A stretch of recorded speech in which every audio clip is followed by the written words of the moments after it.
ಇವತ್ತು ನಾನು ಚೆನ್ನಾಗಿದ್ದೀನಿ, ಇವತ್ತು ನಾನು ಅನ್ನ ಊಟ ಮಾಡ್ತಾಯಿದ್ದೀನಿ ಅಂದರೆ ಅದು ಸಿನಿಮಾನೇ. ಅದು ಅನಿಸ್ತು ನನಗೆ ಬಿಸ್ನೆಸ್ ನನಗೆ ಆಗಿ ಬರೋಲ್ಲ, ಯಾಕಂದ್ರೆ ಬಿಸ್ನೆಸ್ ಎಲ್ಲ ಕಳ್ಕೊಂಡೆ. ಈಗ ಮನೆಗೇನೆ ತೊಗೊಂಡೆ, ಇದು ಸಿನಿಮಾ ಏನು ತೊಗೊಂಡೆ, ಅಲ್ಲಿ ಕಳ್ಕೊಂಡೆ.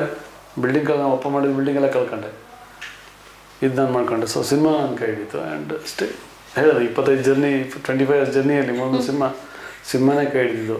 ಸೊ ನಮಗೆ ಬಿಸ್ನೆಸ್ ಆಗಲ್ಲ ಅಂತ ಗೊತ್ತಾಯಿತು. ಸೊ ಈಗ full time as an actor. Father journey ಹೇಗೆ ಸಾಗ್ತಾ ಇದೆ? ಇಷ್ಟೆಲ್ಲ ಆಫರ್ಸ್ಗಳು ಇವಾಗ ಕೈಯಲ್ಲಿ ನಿಮ್ಮ ಕೈಯಲ್ಲಿ ಹಿಡಿದಿಟ್ಕೊಂಡಿರೋವಂಥದ್ದು ಎಷ್ಟಿದೆ? ಈಗ ಒಂದು 2 ಸಿನಿಮಾ ಇದೆ, ಮಾತುಕತೆ ಆಗಿದೆ, ಇನ್ನೊಂದು ಫೈನಲ್ ಸ್ಟೇಜಿಗೆ ಬರಬೇಕು. ಈಗ ಅದು ಬಿಟ್ಟರೆ ಅದೇ ಒಂದು last year was very bad for the Kannada film industry. So ಈ ವರ್ಷ ಚೆನ್ನಾಗತ್ತೆ ಅನ್ನೋದು ಅಂದ್ಕೊಂಡಿದ್ದೀನಿ. ಹೋಪ್ಸ್ ಎಲ್ಲ ಇಟ್ಕೊಂಡು, ಹೋಪ್ ಇಸ್ ಲೈಫ್. ಸೊ ನನಗೆ ಅಂತಲ್ಲ, ಎಲ್ಲ ಕಲಾವಿದರು ಆಗಿಲ್ಲ, ಟೆಕ್ನಿಷಿಯನ್, ಈ ಸಿನಿಮಾ ಇಂಡಸ್ಟ್ರಿಗೆ 2024 was very bad. So hope 2025 gives a bright future for everybody. ಒಳ್ಳೊಳ್ಳೆ ಸಿನಿಮಾಗಳು ಬರಲಿ, ಒಳ್ಳೆ ಸಿನಿಮಾ ಬರ್ತಾ ಇದ್ದಾವೆ. ಸೊ ನಾವು ಆ ನಿಟ್ಟಿನಲ್ಲಿ ನೋಡ್ತಾ ಇದ್ದೀವಿ. ಅದ್ರ ಜೊತೆಗೆ ಈಗ ಸ್ಪೋರ್ಟ್ಸ್ನು ಜಾಸ್ತಿ ಆಗಿದ್ದಾವೆ. ಸೊ ರಾಜ್ ಕಪ್ ಆಗ್ಬೋದು, KCC ಆಗ್ಬೋದು, KCL ಅಂತ ಬರ್ತಾ ಇದೆ, ಹಿಂಗೆಲ್ಲ ಬರ್ತಾರೆ. ಆಮೇಲೆ ನಮ್ಮದು ಒಂದು ಶಟ್ಲ್ ಒಂದೇನೋ ಪ್ಲ್ಯಾನ್ ಮಾಡ್ತಾ ಇದ್ದೀವಿ. ಸೊ ಅದರಲ್ಲೂ ಇನ್ವಾಲ್ವ್ ಆಗಿದ್ದೀನಿ. I am busy with sports and cinema. Okay.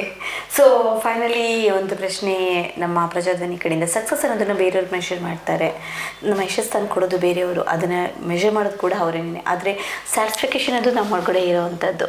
So ಇವೆರಡರಲ್ಲೂ ನಾವು ಕಂಪೇರ್ ಮಾಡಿದಾಗ ನಿಮಗೆ ಸಕ್ಸಸ್ ಬೇರೆಯವ್ರು ತಂದು ಕೊಟ್ರು, ಬಟ್ ಸ್ಯಾಟಿಸ್ಫಿಕೇಷನ್ ಅದು ಎಷ್ಟು ಮಟ್ಟಿಗೆ ನಿಮಗೆ ನೀವೇ ತಂದುಕೊಂಡಿದ್ದೀರ ಅಂತ ಅನಿಸುತ್ತೆ?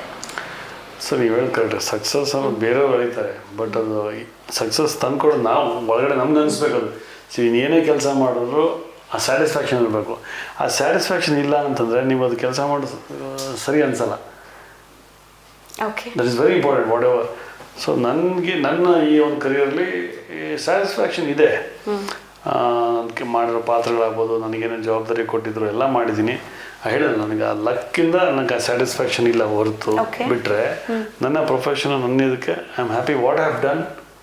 For your work, for your hard work, yes, you're satisfied. I am satisfied. Okay. ಮಿಕ್ಕಿದ್ದು ದೇವ್ರಿಗೆ ಬಿಟ್ಟಿದ್ದು. Yes, wish you all the best ಅಂತ ಹೇಳ್ತಾ ನಿಮ್ಮ ಸಿನಿ ಜರ್ನಿ ಸಾಫ್ಟಾಗಿ, ಸ್ಮೂತಾಗಿ, ಯಾವುದೇ ಹರ್ಡಲ್ಸ್ ಇಲ್ಲದೇ ಸೊ ಸಕ್ಸಸ್ನ ಕಾಣಲಿ ಅಂತ ನಮ್ಮ ಕಡೆಯಿಂದ ನಾವು ಕೂಡ ವಿಶ್ ಮಾಡ್ತಾ ಇದ್ದೀವಿ. Wish all the best. Thank you so much.